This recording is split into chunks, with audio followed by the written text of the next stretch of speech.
Welcome back to the show, everybody. This is the Shankly Sessions, the Liverpool podcast I bring you each and every week. This is your preview for the big game Tuesday night. Well, normally a big game, but not such a big game this season. Joining me tonight for this preview, my main man, my partner from Dynamo's Dozen. We're going to be on, don't forget, 8 o'clock this week because the Chelsea game is on Tuesday. So 8 o'clock on Dynamo's Dozen, we will be bringing you a review of WrestleMania 39 and all the latest news, including WWE and the UFC combining and being bought by Endeavours. Let's see what happens with that. Ian's here, obviously, to fight the blue corner. I'm here in the red corner. Bit of a boxing flavour to it. How are you, my friend?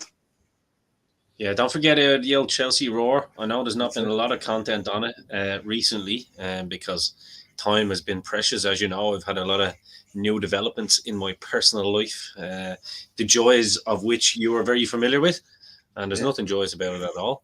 But I'm certainly active on Twitter, so most people know the Chelsea Roar is very active on Twitter. I'm very happy to be here. Some would say that it was quite a manic weekend. There was quite a lot of mania in the air in the world of sports, if you will. Do you like that? Absolutely. I was only saying I was on a show last night, and I was only saying yesterday morning, I think it was, or Saturday morning, whenever it happened, I put up two shorts, one about Brendan Rodgers being sacked with a question mark, and one about Graham Potter being sacked with a question mark, and all of a sudden, boom, boom, boom, boom, boom, here we go, it's happening, you know. Last night, pre-Mania news broke, it's absolutely, I won't say it's crazy. I don't think either of those boys being sacked is a shock. I think it was more a timing thing than a shock thing. So before we get into the match and we get into the bones of the match and our lineups and whatever else, I have some lineups here and stuff like that, and I have team news, and of course we know the record in the Premier League at the moment for both of us is kind of atrocious. It's been hence the thumbnail. I don't know if you've seen the thumbnail. The thumbnail is Dumb and Dumber, and it's quite appropriate really for the seasons we've had so far, especially in the league. I mean, obviously you guys are still doing well in the Champions League and you still have something to shout about, but we have literally nothing to shout about at this stage. Hence when you see my lineup, it'll be an interesting lineup. We had to make some changes. The City game was absolutely atrocious. The Villa game, I think for you guys, was probably better. Terrible result, but Jesus, you created enough chances to do something in the game. We barely created anything, to be honest. So it's a different dynamic. But before we get into the actual game itself, because as I said, normally a game, Chelsea versus Liverpool, there's normally something on the line, you know, either a top four spot or we're in the title race, or, you know, we're both coming up to a cup semi-final, or, there's something normally there, but there's nothing really in this one. This is kind of, how do they say, maybe a free hit, as they say. So, but talk to me first of all, Potter, obviously, I know you've been, you were quite an advocate, in the beginning. You weren't too sure about the appointment. Obviously, myself and Dazzler had a different view because we would have been big fans of Graham Potter from his Brighton days, and we thought that maybe this was the opportunity and the step up that you couldn't refuse. I mean, if you're offered a Chelsea job, how can you refuse it, you know, regardless of where you are in your career? But it became very, very clear, very, very quick that the man was in deep blue sea, as they say, and was really, really struggling. So just give us your thoughts. Yeah, I mean, look, I think you and Dazzler kind of sold me on him actually quite early on. Was only talking to Dazzler about that a while back. And I think to be fair, in my defense, and I think you can back me up on this, I was quite patient with him for a lot of the time. I think even our old friend who's in the comments here will back me up on that. But in particular, I know he's winding us up here now at the moment. He's the biggest advocate. You'd swear Morris was a Chelsea fan with the way he wanted Potter out. I think I was quite fair with him for a while. It was the last kind of 2 months where I was seeing regression and no progression. And then the little couple of results that we got recently where, you know, we beat Dortmund, I was kind of thinking, okay, we're onto something here. We saw a bit more animation from the gaffer on the sideline and stuff like that. And I thought, right, well, this could be a start. And I think I said to you boys, I said, look, I'm not going to say Potter out again from now till the end of the season. I'm willing to give him to the end of the season. But there has to be, he's got to get to a Champions League final at least to justify his position being kept, and at least get us show you something. Show you something. Yeah, show us something. Exactly. Get us into the Conference League if need be. I mean, like, I know the Conference League's a pain in the arse, but with that young squad, there's 2 squads there, so you could have the B squad for that competition, and you can concentrate on the league with your main core. But it was 1 step forward, 2 steps back with Potter. Coming out, the final straw for me was that absolute nonsensical comment the other day after the match. Once again, it's the blueprint always, no pun intended. The boys gave it everything. The boys gave it everything. That's all you ever hear. The boys gave it everything. And stank at Rodgers at Liverpool towards the end. I couldn't ask more for the lads getting absolutely slapped up. Yeah, ask my arse. Like, it's the comment that really got everybody was, well, if you look at the XG for the second goal, the McGinn goal we're talking here, it wasn't that high, so I'm kind of surprised it went in. Mate, this is not Football Manager on a laptop or FIFA. What happened was a lad hit a round-shaped object and aimed it at the place that he's meant to put that object in, and the keepers missed that said round object, and the ball went in. Stick your XG up your, what. I don't want to use bad language here, but when you're coming out with comments like that, it's absolutely ridiculous. These stat packers really bother me, like they really do. And I know yourself and Dazzler are kind of advocates for the eye test in football as well. It's all well and good looking at stats here, stats there. I mean, we use Bobby Firmino as a great example, isn't he? People see the number 9 on the back of the jersey and then expect 20, 30 goals a season. But it's the eye test, Mo Salah this season Mo Salah's the perfect example this season. Some of his most of the stats are pretty good, but you can see how it's been packed out and how he's been missing in a lot of games this season. So then you have to revert kind of to the eye test and show what you see as opposed to what you're reading in the paper. Yeah, exactly. But look, to cut it short, I'm not going to go into a rant about Potter. Like I say, when I call him a clown, I'm talking about his interviews and his clown moves that he makes during the game. I think that's been his biggest problem. He went with the 4-4-3-3, the 4-2-3-1, and he knew he was failing, so he went back to type and copy and pasted what Tuchel and Conte had previously done. Worked for a couple of games, but I've noticed he had this nonsense as well about a pre-season. Before the World Cup, I think there was a period as well of about a 2 or 3 week international break. That was basically a mini pre-season for him. Brought the lads over to Morocco or wherever it was. Came back, nothing changed. World Cup, there you go. We didn't have, our whole squad wasn't at the World Cup. Come back, nothing's changed. 2 week international break this week. Literally to put Mark Cucurella as a left centre back and Reece James, arguably the best right wing back on planet Earth, puts him at right centre back. Loftus-Cheek at right wing back. Koulibaly at centre back. All the while, he has Badiashile and Chalobah on the bench. And then, in an effort to get Mikhailo Mudrik's confidence up, he puts him as a centre forward and not a left winger. So this is the nonsense that Brighton fans, in fairness, warned us about with Potter, that he loves this idea of putting players out of position very, very regularly. And I would dare say that De Zerbi, it's actually a fact. De Zerbi is twice the manager Potter is, because look what he's doing with Brighton now. So, yeah, I'm not going to say anything bad about the man. He seems like a nice guy.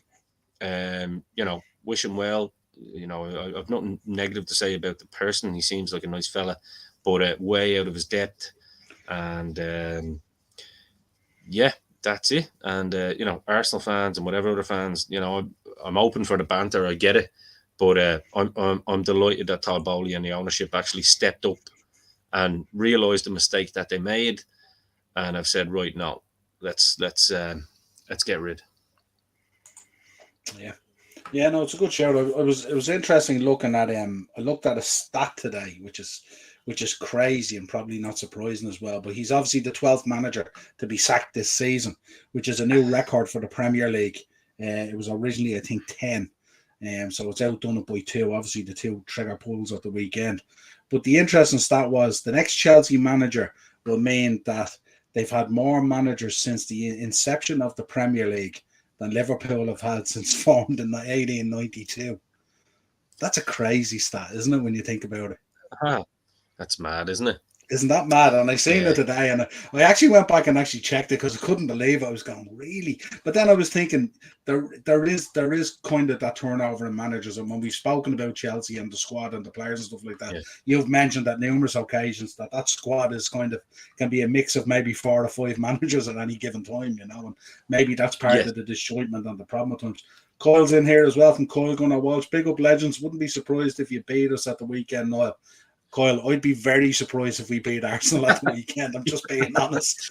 He's trying to be. Kyle's a nice guy. He's just trying to be nice, in fairness. But he's playing down the Gunners. I think you're right, though. I think before we move on to the game, it's this is the first time where I've actually gone, right, the next manager's a project manager. Nagelsmann looks like the guy that it's going to be. Smart money is on that happening. I actually said this to you the other night, didn't I? Yesterday, actually. Yesterday morning, I called you and I said, I have my source. He's not hard to find, lads. Agent Darko on Twitter. Give him a shout. The lad is a genius, and without a doubt, he is an agent because he's calling everything before Romano and all the boys are. So check him out, Agent Darko on Twitter. Really good. Gives a lot of Liverpool, Arsenal news and all that as well.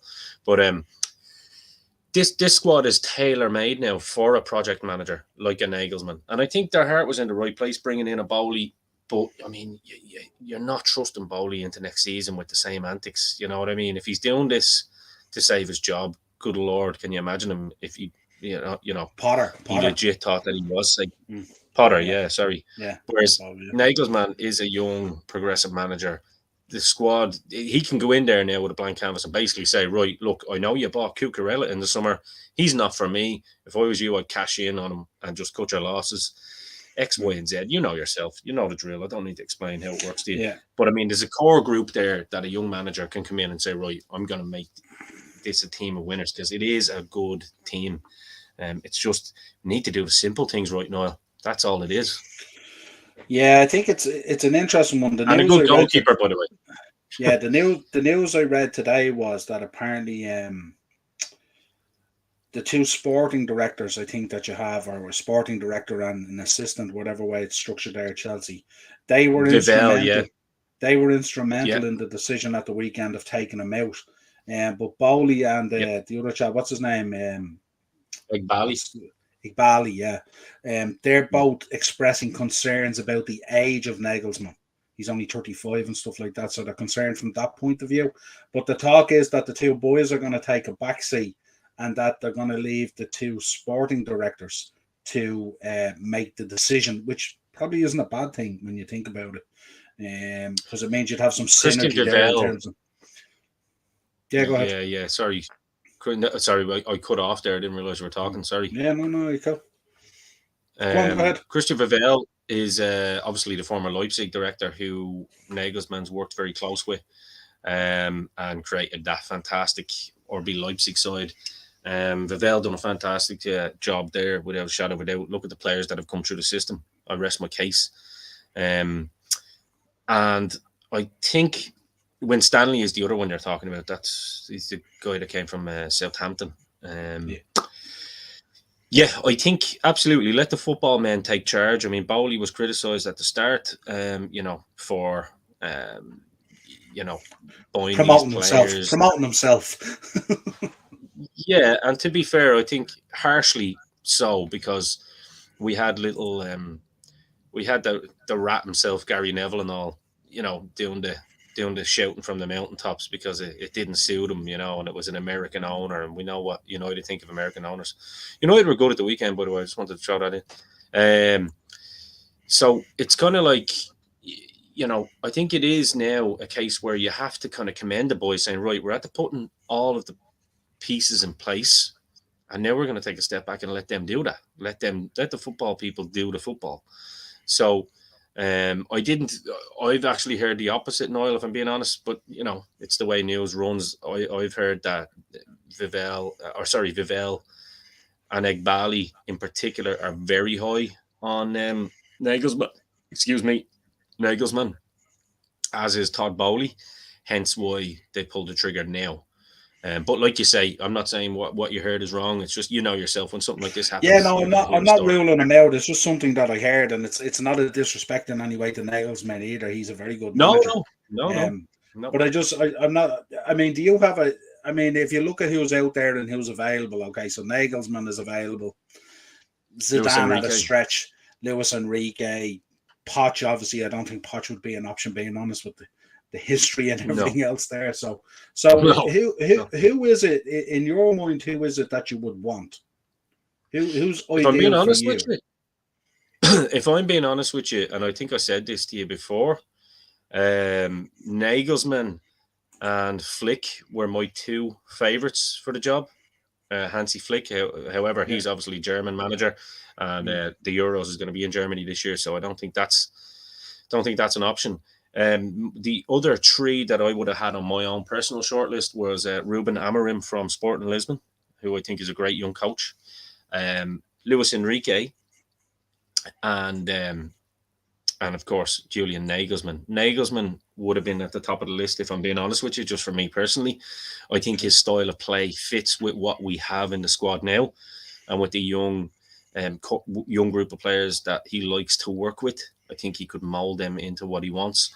Um, where my fear with the likes of Enrique, you see, it's a double-edged sword, Noel, because you're looking for a project manager, right? On one hand, okay, so you got to give them a year or two, but you can't give them a year or two when you're finishing in 11th place and getting knocked out of every cup competition.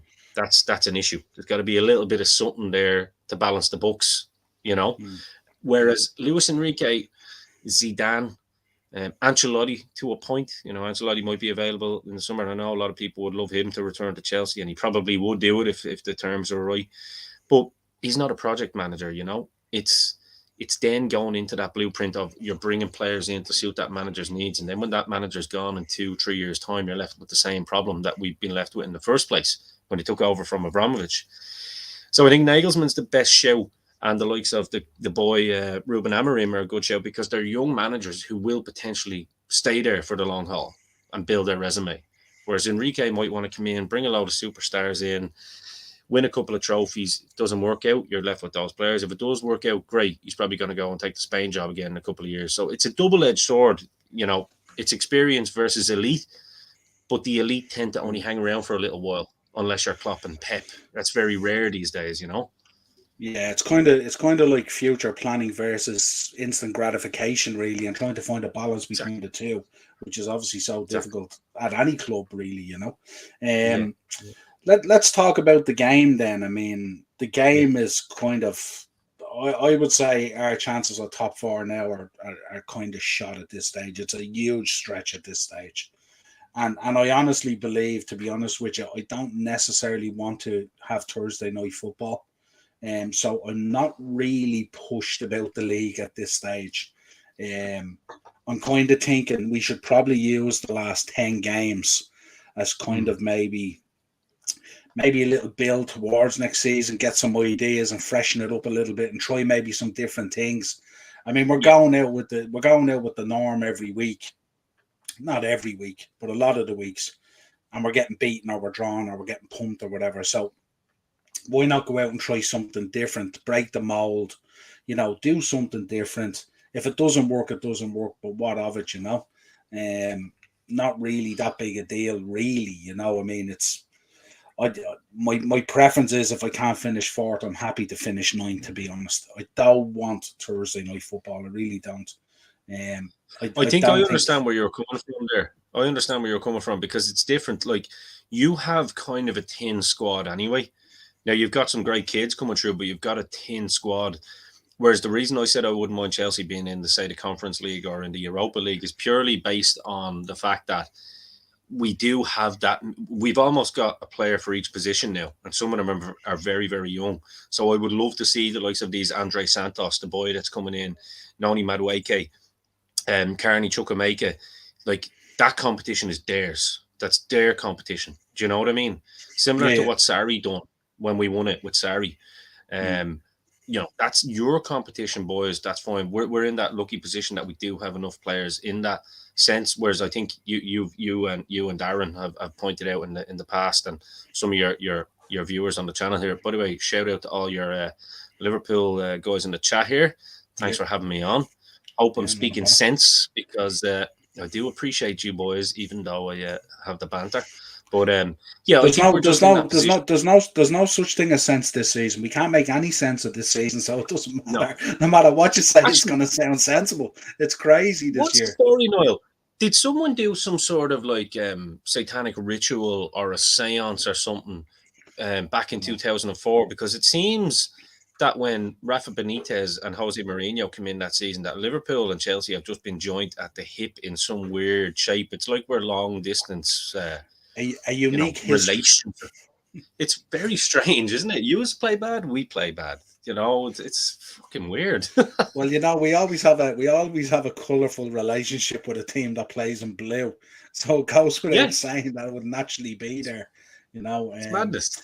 yeah, no, it's an interesting one, all right. But yeah, I don't know. The parallels this season are absolutely crazy. Like in terms of all the injuries and the matches Yeah, missed, and it's just for me. I just can't put a foot on it at all. You know what I mean? I'm sure it's something that's going to require a post mortem at the end of the season to make any sense of it at all, because it's just been unbelievable what we've had to and experience. turning up in that's another one. Turning up in big games, like I mean, you've hammered United. You know, 7-up. Just gonna say, Mm. give you a shot at that one there. We turned up in well. We turned up against a couple of clubs. In fairness, we did. We haven't turned up the way Liverpool have. In fairness, but Mm. no, we done all right against you boys at Anfield. We done all right against City at home. Mm. We've had some okay results there. We done Borussia Dortmund over 2 legs, but it's the smaller games I've noticed Chelsea and Liverpool have been really bad at this year. And I don't want to say Brighton are a small club, but I mean they're relatively, they're a growing club. They're all in the top four race at the moment. Them and You Brentford know and what I everything, mean? and And that's that's how that's bad it. it's Like, and been. they've Yeah, hammered both of us. They've yeah. hammered both of us. Like, Deserby's given us both a football lesson. Yeah, I just can't figure it out, because it's such an interesting dynamic as well, because obviously your club was turned on its head last season with everything that unfolded with the ownership and the buyout and all that kind of Yeah. stuff, and the turnover of the managers and bringing in of a Mm, lot of new players and all that kind of stuff. So you have had a lot of upheaval.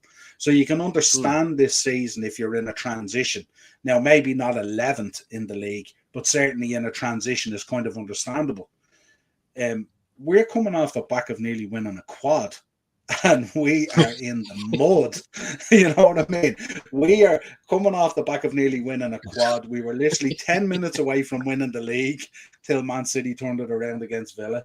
Whatever about the Champions League, I mean, we battered them and couldn't score, and then they scored. And it's just, it's, we have a settled squad. We have a settled team. We have a manager Yeah. who's been there a number of years at this stage. We have we had a winning mentality. We've won silverware. We did a domestic cup double last season, and then we come out this season and we're like prime Preston or something like that. You know what I mean? We're Yeah. just Oxford shocking. You United. know? Yeah. Yeah, we're just. No It's disrespect. Actually, I'm probably disrespecting Preston by saying that, to be honest. You know what I mean? But just yeah. we've just been absolutely. It's just been a total shit show for us, and it's gas the dynamic. Even listening to Klopp today, I mean, his comments after the game the other day, as the season has gone on, we started the season needing maybe one or two midfielders. Everyone knew that. Well, everyone seemed to know that, except internal people in the club who hadn't got a clue until the Yeah. last day of the transfer window.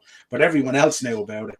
But It's it's like an Edwards interesting, left and everyone yeah. forgot the memo, But wasn't it? yeah, but as the months and the weeks have gone on in this season, we've started to have to add a player to our shopping list, add a player to our shopping list, where we find ourselves now where we're probably going to need about 7 or 8 players.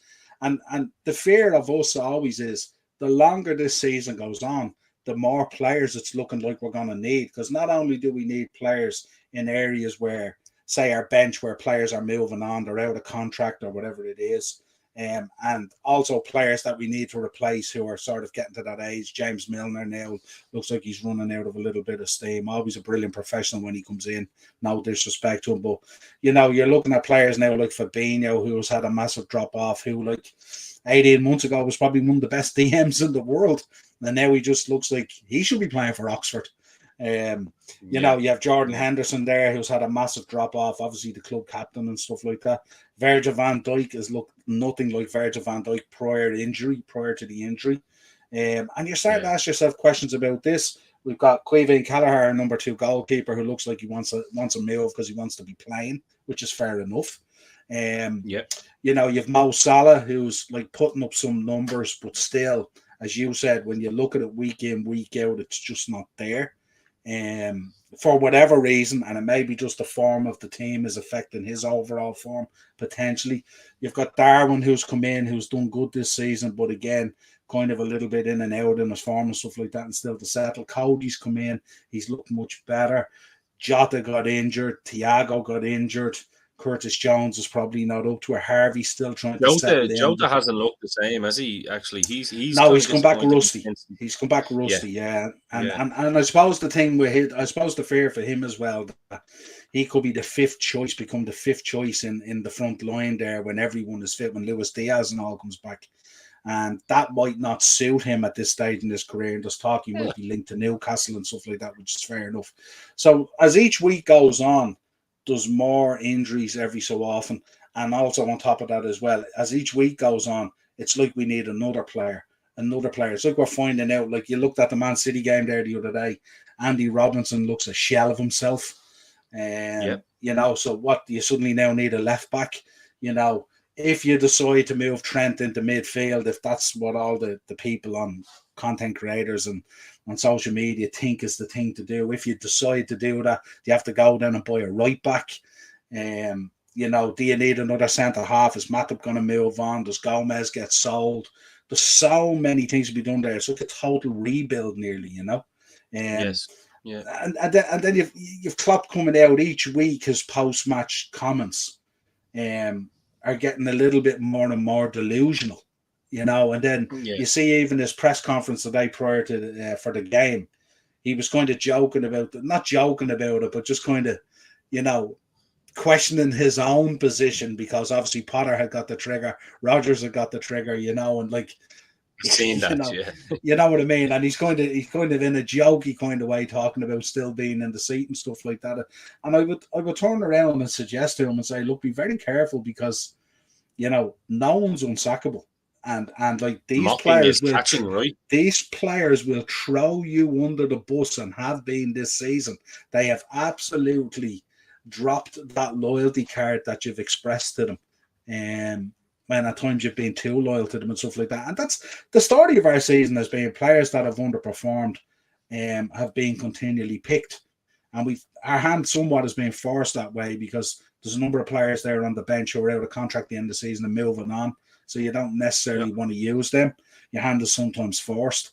And then other than that, we've basically had 11 to play with because of injury. So they're playing by default rather than by performance. Yeah. And when you're rewarding when you're awarding poor performance by the next game and the next game and the next game, it gets very comfortable for some players, and they don't feel a lot of pressure to perform. Hence the levels drop. That's what's happened to us. We've really, really dropped off. Yeah, no, I agree. Well, let's get on to tomorrow's game, actually. Go ahead, read your comments. My apologies. Yeah, Shankly Sessions. Big up, Redbird. Shankly Sessions, did you ever meet the great man? No, I'd love to meet him. I love the guy, and you know what I mean? I want all this to work out. I want him to do the rebuild and stuff like that. I don't want it to get any more toxic. This is a huge week. Is this Klopp now, is it?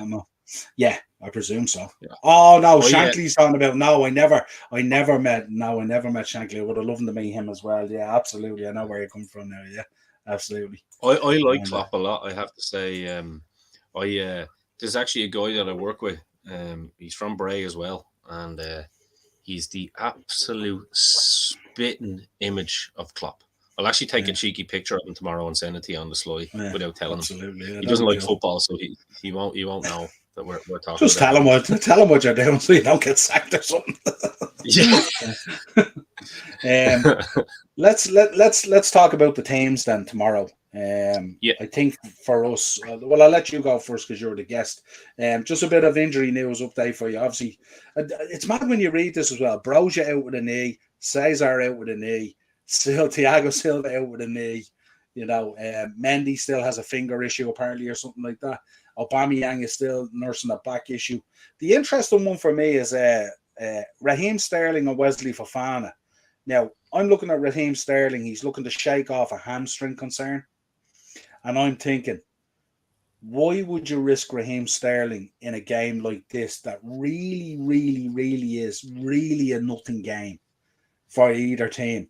I'm thinking, do not risk him before your Champions League, because if he comes into this game and he breaks down with that hamstring, he's going to be gone for the bulk of the last bit of the season, if you like. And I'm thinking that would be crazy to put him in there. Madness. So give me your thoughts on who goes in there and stuff like that. Yeah, I mean, it's the same with like it's in 10 days. So I'm the same. I mean, look, Raheem Sterling, you may as well be playing with 10 men on the field at times this season anyway. So I hear what you're saying. He's nice to have as a backup, but we Pulisic back, who again you may as well be playing with 10 men at times when he's on the field this season. I think you got to go and you got to give the kid. I mean, we have the interim coach in now for the moment. I think you got to give the boy Mudryk a chance in his proper position at left wing tomorrow, and let him kind of gain a little bit of confidence back that he found in his first game against Liverpool, and then was dropped for the next few because apparently he wasn't ready. Well, then he shouldn't have been on the bench, or coming on against Liverpool, he wasn't ready. So go figure. I would definitely do that. I would keep the same front line. Obviously, Joe Felix, Kai Havertz. I'd bring the boy Mount back in because it's two ways it can work with Mount now. He either signs a new deal, or he gets sold. Now both scenarios involve him needing to be on the pitch to A, justify the money that Chelsea will want for him, or B, for him to justify the money that he wants from Chelsea, and them in turn to go, okay, we'll sign you up. Because a new manager like Nagelsmann can come in and say, well, do you know what? I actually need Mount. His press is exactly what I need. Blah, blah, blah. I'm going to let him be in competition with whoever's on the right, whether it be Madueke, whether it be Koi, or, we're going to play him as a number 8 if I play a 3-man midfield. There's still a good player in Mason Mount, regardless of the banter that we have. He was player of the year 2 years in a row. So I haven't given up on him. I think he probably needs to play. So I'm just going to say, I reckon this lad is going to play, I think, the 3 at the back again, but I think he needs to go with the 3 at the back, as in Reece James wing back, Chilwell left wing back, who, by the way, has been phenomenal in the last few games, Chilwell. Obviously, Kepa in goal. Thiago Silva, I think he's not injured, isn't he? No, he's back. He's just trying to manage his games, I think, game time, I think. No, apparently they're saying here he's still out with a knee injury. That's what they're saying. Okay, so if we don't have him, well, then it's simple. You go Koulibaly, Chalobah to keep Fofana fit, and Badiashile. There you go. And then your midfield, we saw the return of the mighty King Kante yesterday in a bit of a cameo, and he done more than Kovacic done in the whole. He looked bright enough, all right, didn't he? He looked bright, actually. Yeah. Jesus, he looked like the Kante of old. So Kante and Enzo, I think, is a partnership made in heaven. And then, as I said, my front 3 would be Mudryk, Joao Felix, and Kai Havertz. So that would be my team, Niall. Over to you.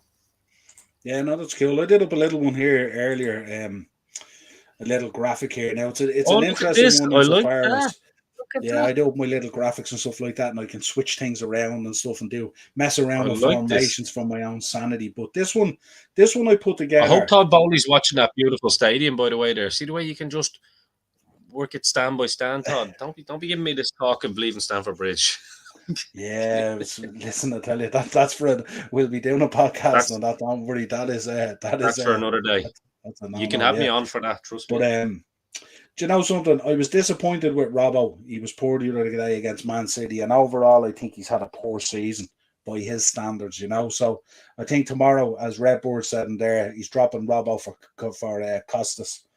And He definitely, called it there. I Yeah. had that in there. Yeah, I switched Kanate over, and I'm bringing Mata back in as well because I think Van Dijk maybe needs a game or two out of the team as well. And I'm putting Joe in at right back. The reason I'm putting Joe in at right back is mainly for defensive work. If you're going with Mudryk, I'd rather Joe get into that battle with Mudryk than Trent. And then, as I said to you earlier, because these games I've kind of written off top four at this stage, which is a sad thing to say, really, as a Liverpool fan. But I've written it off, and I'm thinking now, okay, let's go and try stuff, and Yeah. see what we can come up Yeah. with. So this lad here, Trent Alexander-Arnold, there's been talk of putting him in midfield and playing certain positions, stuff like that. So right, feck it, put him in there. Let's see what happens. Let's give him kind of. I don't know whether it's giving kind of what he wants or giving kind of what he kind of less of a responsibility on defending, even though I don't believe moving a problem from one position to another, because we defend heavily as well, even from the midfield in terms of cover at times for those overlap runs and stuff like that. So he's not necessarily getting off the hook in terms of defending, but he'll be kind of maybe less exposed than if he was in that right back position. I like that. Um, I have to say, Niall. yeah. I'm just seeing that in my head there. I'm looking at that, and I like the system as well. I mean, it's the Liverpool system, but I like the idea of Trent there because, as you say, he's not expected to be the sole administrator of that right flank when someone gets past him. However, he has the ability to use his passing skills, which is, it's probably the best in the league. If we're honest, he's the best crosser of the ball, I think, on the planet. And what it allows him to do then is still have some defensive responsibilities within the midfield, but knowing that he has Joe Gomez in the backup position. So, yeah, absolutely.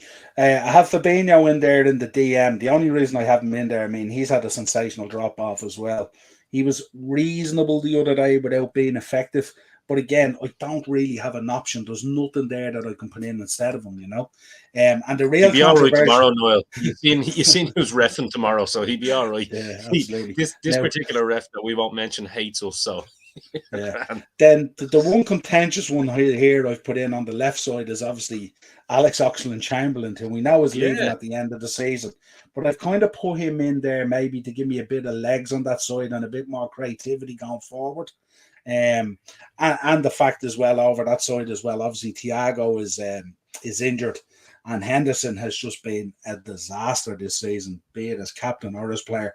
City there the other day, especially first half against City, just giving the ball away constantly, coughing it up cheap, no battle in the midfield there at all, really missing. So this is a time.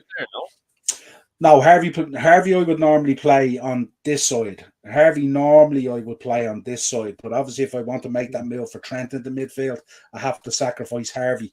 The other thing is it's not such a bad thing in a game like this because normally when we play each other, it tends not to be, a technical, clever kind of game. It tends to be more a powerhouse versus a powerhouse, strength versus strength. And Harvey, sometimes his physicality isn't quite there. At times playing other teams, he's very clever in some of the things he can do with his movement and stuff like that. But I think up against your midfield, if you go with a 4 or a 5 or whatever it is, I think you'll find the physicality battle a little bit too much and you could come out of the game pretty quick. So that's why I haven't gone with Harvey. Because he plays on that side actually as well.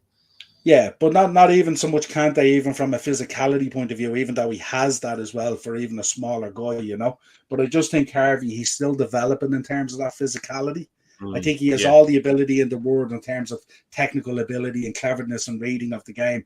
I think it's more a physicality thing with him that he needs to work on in the summer. Good point. And then up front, I think up front kind of picks itself because I don't really have...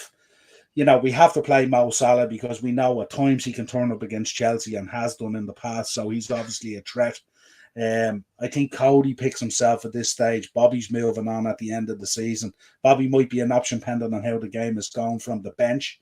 And I think Darwin has to come back in. I think we greatly missed Darwin there against Man City. I think the issue with Darwin is when he doesn't play, there's a massive drop off in the energy levels and the movement within the team. I think when Darwin plays, all the players around will bring a different energy to raise themselves to his level.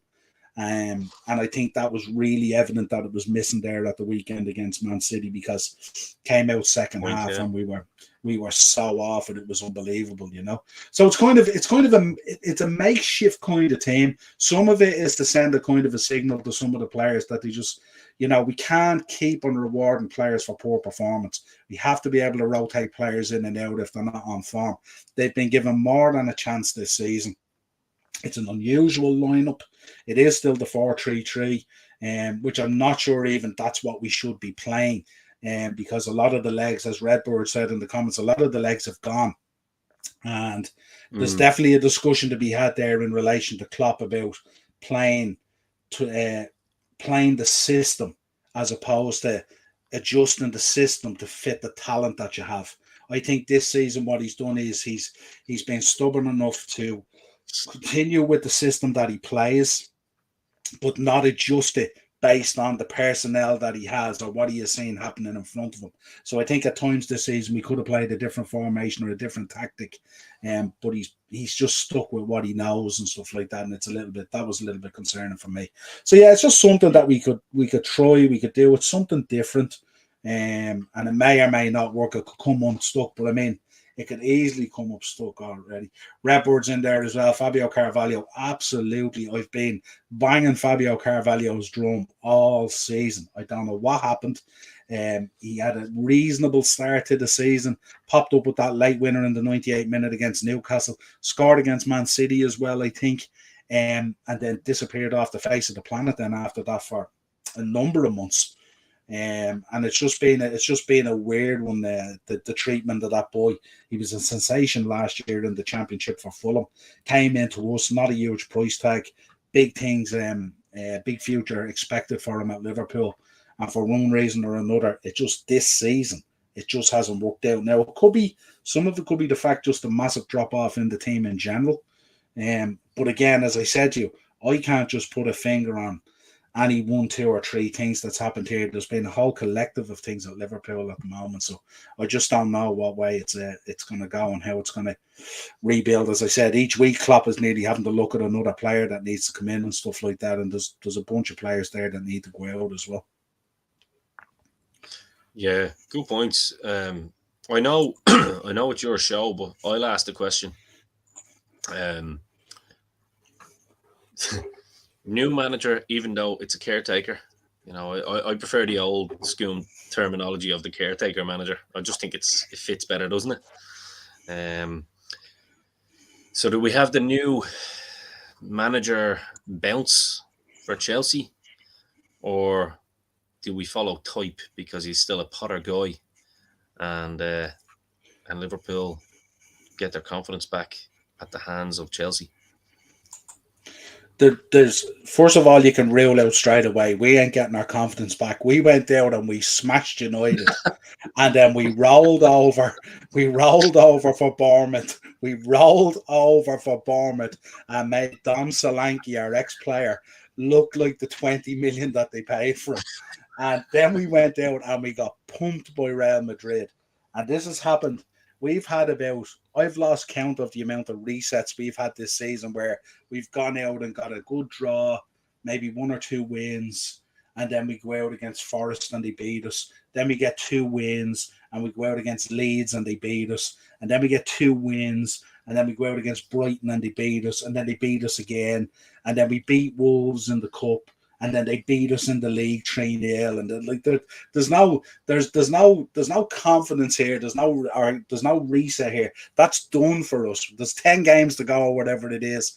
In my eyes, the sooner the better they're done, because as I said, every week we need another fucking goddamn player. So that's my concern at the moment. I was trying to be nice, but yeah. No, I don't think there's any confidence for either of these teams tomorrow night. This looks like a sort of a traditional top 4 game that now is not and just needs to be gotten out of the way. Yous are going to be heavily focused on the Champions League, as you should be, and you know, we should be heavily focused on trying to figure out the magnitude of the job that needs to be done this summer, which is absolutely ridiculous. Do you know what? Do you know what it's like? You just gave me. You brought an analogy to my brain there. It'd be like when you looked at prime Chael Sonnen versus Anderson Silva, and then you got them together years later, and you said, "Here, the two of you can rekindle this in the bare knuckle boxing championship." You know, under the bright lights aren't quite there anymore, but people are still interested. Tomorrow night, this is Mayweather and Pacquiao. 15 years too late. That's what this is. It's a nightmare. Oh, no, that already happened, Niall. Yeah, I know, but that's what I mean. This is crazy for us to be languishing in, I think, what are we, 8 now or something like that, or whatever it is, and you guys are 11th. It's a damning indictment, It's and no disrespect to anyone above us, because Brentford have had a phenomenal season. They've done brilliant under Thomas Frank. Brighton under De Zerbi have been sensational. Newcastle under Eddie Howe have been phenomenal. And even United under Ten Hag have had a really good season, even though their away form has been a little bit questionable. So, but look, City are City. That's where City are going to be always in around that there or thereabouts. Arsenal under Arteta have been unbelievable this season, and both of us have been just plain, as the thumbnail says, dumb and dumber. Yeah, I agree. It's for us, I suppose a bit of confidence wouldn't go astray going into the Real Madrid game is what I'm thinking. To get a win against Liverpool. Regardless, it's Liverpool. That's a good one. That's a good comment. Oh man, it's Redbird. It's absolutely crazy. And listen, and you think the pre-match talks are bad? Go look at the post-match talks. I spoke about it on the match reaction I did yesterday evening to the City game. Look, he came out and he said that 4 players against Man City were okay, and one of those players he mentioned was Jordan Henderson, and I just went, "Good Lord." Just good Lord. Like with the stuff he has available to him, he should be able to say much, much more than us. It's just his post-match stuff now is becoming crazy. Redbird back in. I think Chelsea should be confident about the match against us. Man. Redbird Derby earlier in the season were confident about the match against us. It's absolutely shocking the way this. Listen, Redbird, don't I'm not going to sit here and go, yeah, you're right, because we're both peas in a pod right now. Look, I'm going to give my score prediction, and this is going before you give that. The only thing I'd say before you give the predictions is the only thing I would say is the only reason FSG haven't pulled that trigger yet is because the fear of the backlash from the fan base will be absolutely tidal wave proportions. If this was any other club and that was the run of form and stuff like that, he'd be number 13. There's no doubt about it, and it kills me to say it. I love the guy, and he's a great manager, but the drop off from being 2 matches away from a quad to being 2 matches away from bottom half of the league is just shocking. Be careful what you wish for. These Americans do love themselves some Graham Potter, and he's available. So,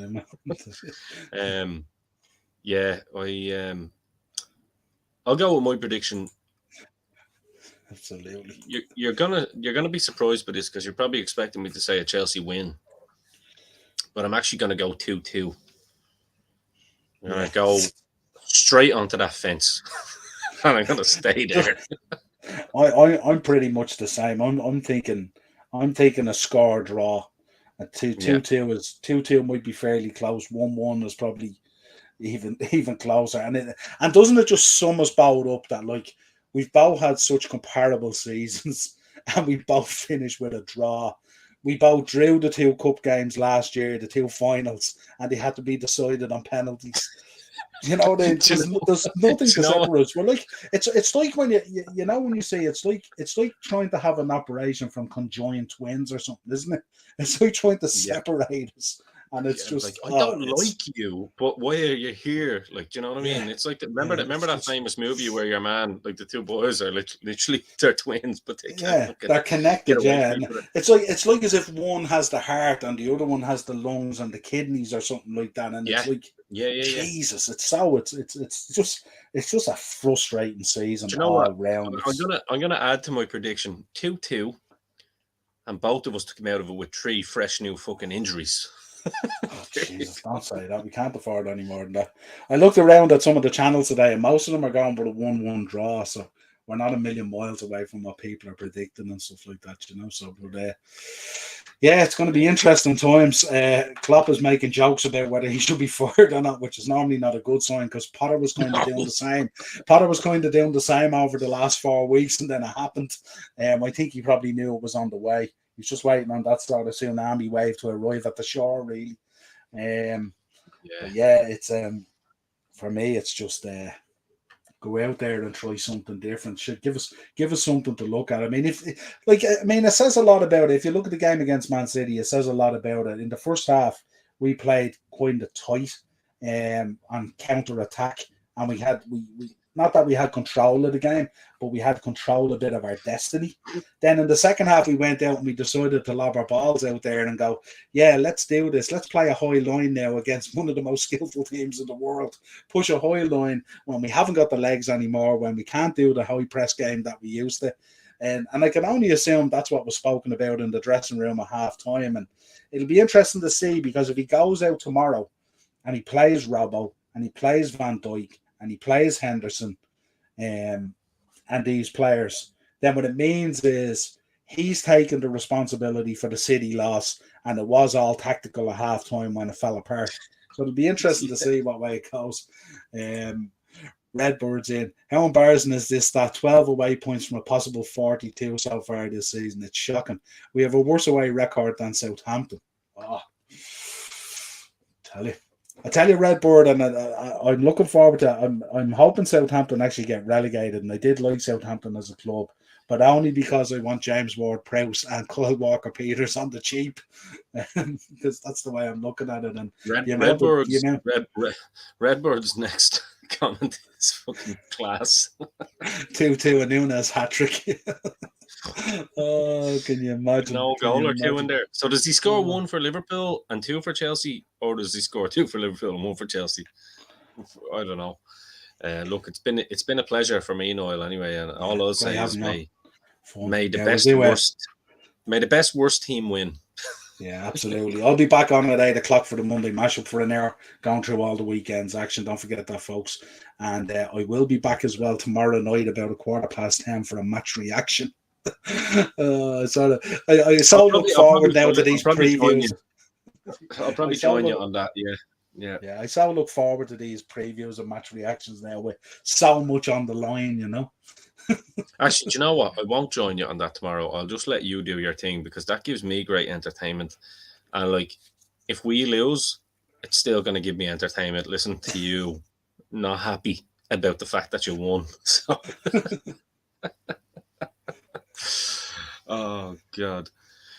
Brilliant. He goes, no, he scores 3 for Liverpool. I was never good at maths.